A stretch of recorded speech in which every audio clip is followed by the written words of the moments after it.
அப்படி வாழக்கூடிய என்ன பண்ணுறது எங்கே இருந்தாலும் அதே சொல்லுங்க.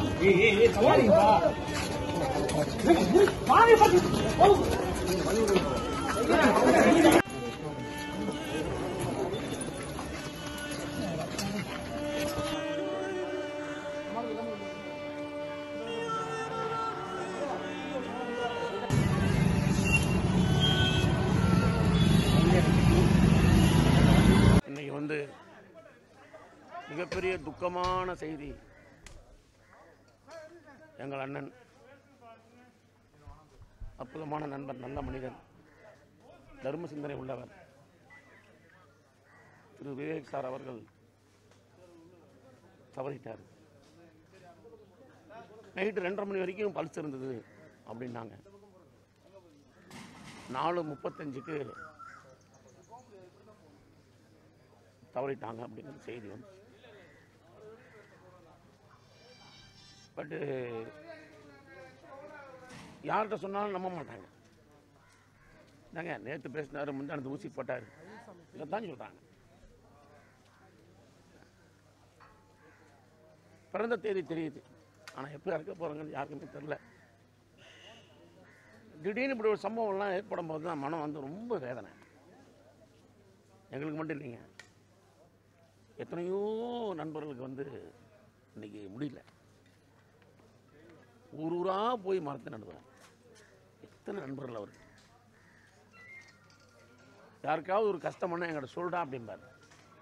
என் சார்பாக அவருக்கு எவ்வளோ ஸ்கூல் ஃபீஸ் வாங்கிட்டு எனக்கே சில நேரத்தில் எனக்கு ஹெல்ப் பண்ணுவார்.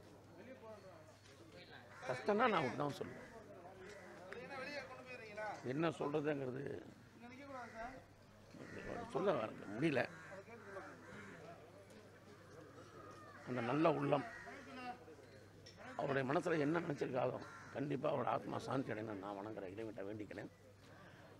இன்னைக்கு சாயந்தரம் 5 மணிக்கு அடக்கம் பண்ணுறதா முடிவு பண்ணியிருக்காங்க. அவர் ஆத்மா சாந்தி அடையும். ஆஸ்பத்திரியில் அட்மிட் பண்ணியிருக்காங்கன்னா சரி, ரெகுலரான ஒரு இதாக தான் இருக்கும், சரியாயிருவார் அப்படின்ற ஒரு இது இருந்துச்சு.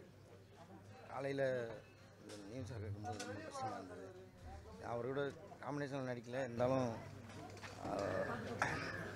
என்னை பற்றிலாம் அவர் பேசியிருக்காருன்னு ஒரு செல்முறைன்னு சொல்லுவார் அடிக்கடி.